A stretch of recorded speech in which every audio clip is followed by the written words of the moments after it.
Everyone, thanks for stopping by. We're going to talk about the Seattle Reign and the 2026 season coming up for the NWSL. Okay, and I'm probably going to disappoint some Seattle fans, and I'm sorry for that. But I do think they're kind of a team that's a little bit hard to read because they still look like a Laura Harvey team. Okay, they're going to be organized, they're going to be competitive, they're going to be tough to play against, but do they have enough firepower to be more than just annoying? And the answer to that is probably no, but it's a very big unanswered question for a lot of people. Okay, they did not have what I would call a blockbuster offseason.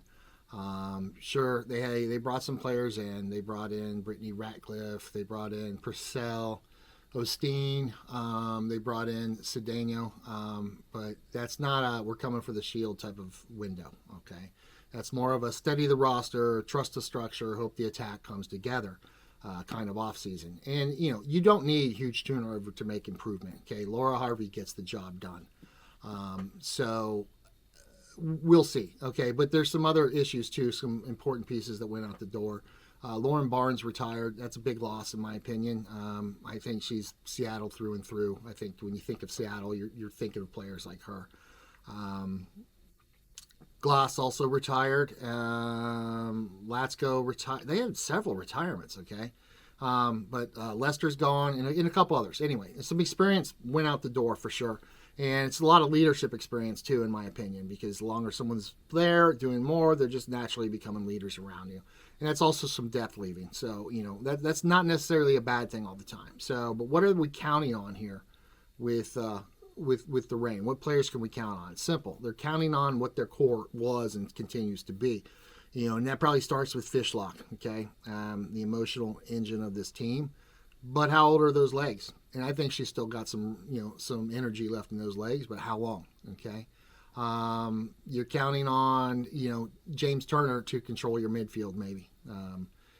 Dickey in goal, that's a solid, goalkeeper in there. But they're counting on their defenders that are also a mixture of age and this, okay? Big one, Jordan Bugg, is just going to continue to get better, in my opinion, okay? And you have Huerta back there, Clernan, Rianne Brown. Who am I forgetting? Madison Curry, okay? Solid players, okay? Solid players on the other side of the needle of going upwards, not failing. They are solid, absolutely. So they're a team back there that looks organized and looks like they can compete every single week because, Laura Harvey's going to make sure that happens, okay? So here's my hot take on this. Structure is not the problem. Goals are going to be the problem. And that's Seattle's whole season right there. So where are those goals going to come from? Because I'm not sure. Their attacking group is nothing I would say strikes fear into me at all, okay? With Dalian, Adamas has talent. Ratcliffe adds some veteran depth. It's just the pieces are there, sort of, no question, but they just don't scream massive goal scoring ability. And they certainly don't look like they have somebody who can put the team on their shoulders and chip in, a goal every 2 games with the odd assist as well. I don't think they have that piece. They need a killer, and they don't have one. And I'm not sure where they're going to get it.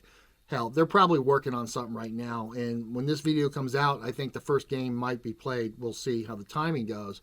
But they need somebody who strikes fear into a back line, and I just don't see that in that roster right now.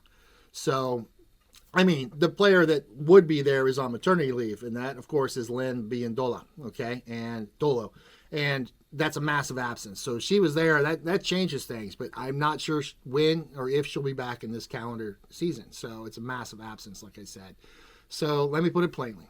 The Seattle Reign are going to be good enough to bother everybody, dangerous enough to hang around come playoff time, but I do not look at this roster and think, oh my God, that is a championship favorite for the Shield or the playoffs. Obviously, playoffs, still a different story. Get hot at the right time, have your strength there, and you end up with the trophy. So we'll see. So if Fishlock can stay healthy and have legs under her, maybe she can carry the team. If Dalian makes a leap forward and getting better every week, if Fischl becomes that true focal point, we'll see what happens. But maybe even then, it's not going to be enough. But I do think they can make other teams miserable on their day. But if the attack stays inconsistent, you could feel them sliding. Which I don't think they would hit the panic button. You got to trust in Laura Harvey, but we'll see what happens with that. So right now they feel like a French playoff team with upset potential, but they have the coaching, they have the structure, they have the mentality, but they need goals. And because the goals show up, boom, upwards 5, 6 in the standings. If the goals don't show up, you may be looking at 12th, okay? Because again, the league is unforgiving. It's punishing. You cannot slip up too often anymore. With 2 more teams in, they're at 16. When they get to 20 teams, wow, it's going to be, teams like Seattle will be definitely in trouble each season once it's at 20 teams if they don't have, I don't mean this team specifically. Any club that doesn't have the attacking, goal scoring ability is not going to be there. So, but if the goals do show up, man, this team's just a little bit short of scary to play against. Okay, I think they need to strengthen though and get the players to replace some of the wisdom that's gone out the door. So anyway, thanks for stopping by. And since you made it this far, there's some links below that you could help out our family with. First off, thing you can do is like and subscribe, share these videos. But there's some merch, like an exclusive U.S. soccer hat that you could buy that would help us out. My wife's been fighting an incurable cancer for 1.5 years, and she's a freaking trooper. But our life is a mess. And I'm close to a new job, but it's not there yet. There's some contract negotiations going on, and I don't know if it's going to work out because we're limited because of her health of where I can go for a soccer job. So anyway, thank you again. We'll see you in the next video. Have a great day.